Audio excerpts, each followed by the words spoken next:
আসসালামু আলাইকুম। আমি নুসাইবা মামা আইডি থেকে আপনাদের সামনে আবার নতুন একটি ভিডিও নিয়ে চলে আসলাম। এখানে দেখতে পাচ্ছেন আমি গরুর মাংসটা সুন্দর করে মাখিয়ে চাখিয়ে বসিয়ে দেব। আমি পেঁয়াজ যা যা লাগে ইনগ্রিডিয়েন্টস যা যা মানে এখানেও কোনো মশলা আছে কিছু দিইনি, গুঁড়া মশলাগুলো দিয়েছি।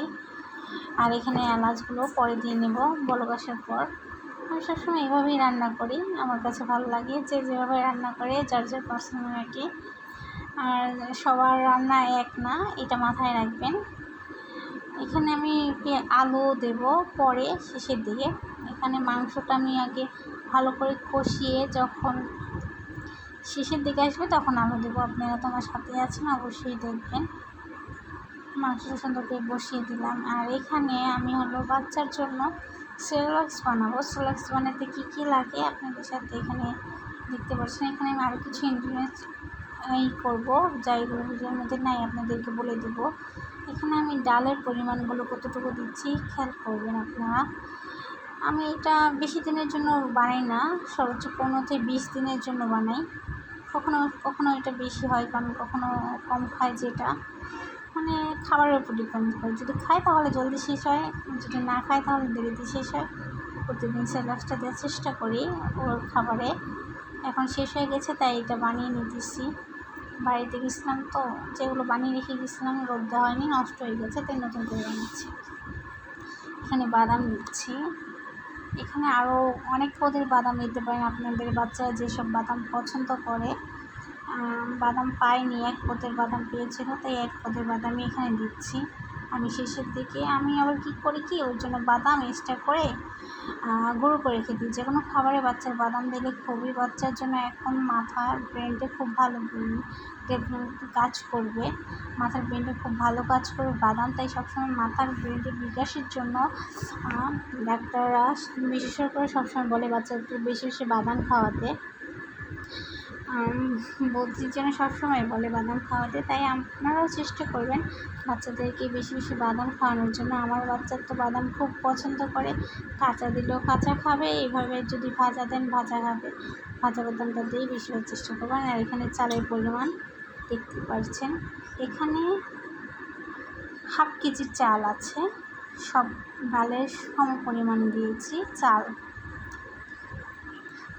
মানে ডালের পরিমাণটা সবসময় একটু বেশি দিই, কারণ ডাল সবসময় একটু বেশি দেওয়া লাগে। বাদাম টাদাম মিক্স করলে তখন একটু বেশি হয়ে যাবে। এখানে আমি রসুন দিচ্ছি 2টা আলাম। এটা দিলে খুব ভালো, বাহিরে খাবারের মধ্যে সবসময় আস্ত তারা রসুন দেয়, কারণ ভালো ফ্লেভার বের হয় আর ঘ্রাণটাও খুব ভালো বের হয়। আর এই যে আলুটা এখন দিয়ে নিতেছি, অনেকক্ষণ কষিয়ে নিয়েছি ভালো করে, তারপর আলুটা দেবো। যেন মাংস হাফ সিদ্ধ হয়ে গেছে, এখন আলু সিদ্ধ হওয়ার পর যেন কোকালের ঝোলটা যেন বের হয়ে যায়। আর এখানে নুসাইবার জন্য আমি খিচুড়ি রান্না করার জন্য সব সবজি কেটে নিয়েছি। আর আমার মেয়েটা খুবই মানে অনেক পিকি বলতে সেই পিকি না, খাবার নিয়ে অনেক করে। বাচ্চারা খায় না এমন না, বাচ্চারা খায় ওইটা নয়তো ওইটা, মানে যেটা যখন খাওয়া দরকার তখন সেই খাবারটা খায় না।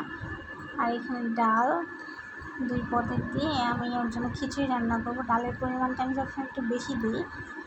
বাহিরে ভেবেছিলাম যে ছাদে কাপড় মেলবো, দেখি বৃষ্টির সাথে সাথে আমরা উঠেছি, একদম বৃষ্টি নেমে গেছে। আর এখান থেকে ওর জন্য খিচুড়ি রান্না করবো। খিচুড়ির মধ্যে তাই আমি কিছু শাক, সবসময় সতেজ জিনিসগুলোই বেশি ভালো লাগে। ছাদের উপরেতে শাক নিয়ে নিতেছি, কিছু পুঁই শাক, এগুলো খিচুড়ির মধ্যে দেবো তাই নিয়ে নিতেছি। কারণ দেখি এখানে বৃষ্টিও পড়ে গেছে খুব। আমি বলতেছি জলদি জলদি চলো, ভিজে যাচ্ছি, তুমি এখানে কেন এসেছো, আমার পিছিয়ে পিছিয়ে উঠে যায়। এখানে সবজিগুলো ডিজাইনে দেখতে পেয়ে আপনারা আবার অবাক হবেন, এই যে এটা দেখছেন এটা দিয়ে কেটেছি,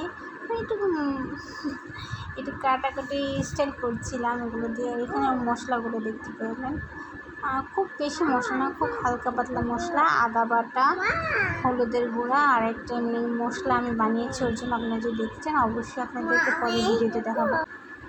এখানে পুঁই শাক আর সরিষার তেলটা ইউজ করেছি, আপনারা যদি দেন তাহলে আপনারা অবশ্যই ইউজ করবেন। আর এখানে ওর জন্য একটা আলু সিদ্ধ করে নেব। আমার মেয়ে খুব আলু পছন্দ করে, তাই বলি আমি, তাই ভাত খাওয়া নিয়ে এত জোর করি না। আলুর মধ্যে একটা ভাতের মধ্যে যে ক্যালোরি আছে, আলুর মধ্যে সেম জিনিস আছে, পটাশিয়াম আছে, আরও বেশি আছে। তাই একটা আলু খেলেই আমি মনে করি ভাত খাওয়াটা একদম প্রপারলি এনাফ হয়ে যায়।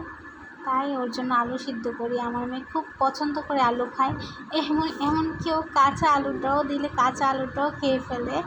ও আলু এত পছন্দ করে, তাই আমি ওর জন্য সবসময় করি কি আলু হয় সিদ্ধ করি বা কি।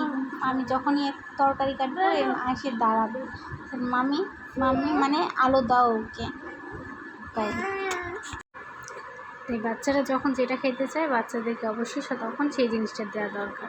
আর এখানে আমার তরকারিটা দেখেছেন ফাইনাল লুক একদম সুন্দর। আর এখানে ওর জন্য খিচুড়িটা বসিয়ে দিয়েছি।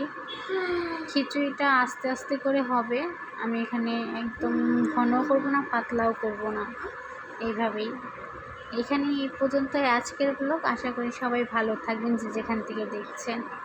আর আমার মেয়ে এখানে লাস্টের দিকে রাত্রের বেলা আইসক্রিম খাচ্ছে। আমি আবার দুষ্টামি করতে যে আইসক্রিম কি আমার মাম্মিকে একটু দেবে, কি আইসক্রিম খাচ্ছ, বলে যে না এটা পচা, কিন্তু ও নিজে খাবে, ওইটা ভালো ওর জন্য। আমার মেয়ের জন্য অবশ্যই সবাই দোয়া করবেন যেন ও যেন সবসময় সুস্থ থাকে, ভালো থাকে। আর আমাদের ভিডিওটা যে যেখান থেকে দেখছেন অবশ্যই কমেন্ট করে বলবেন যেন কীরকম হয়ে গিয়েছে ভিডিওটা। আল্লাহ হাফেজ।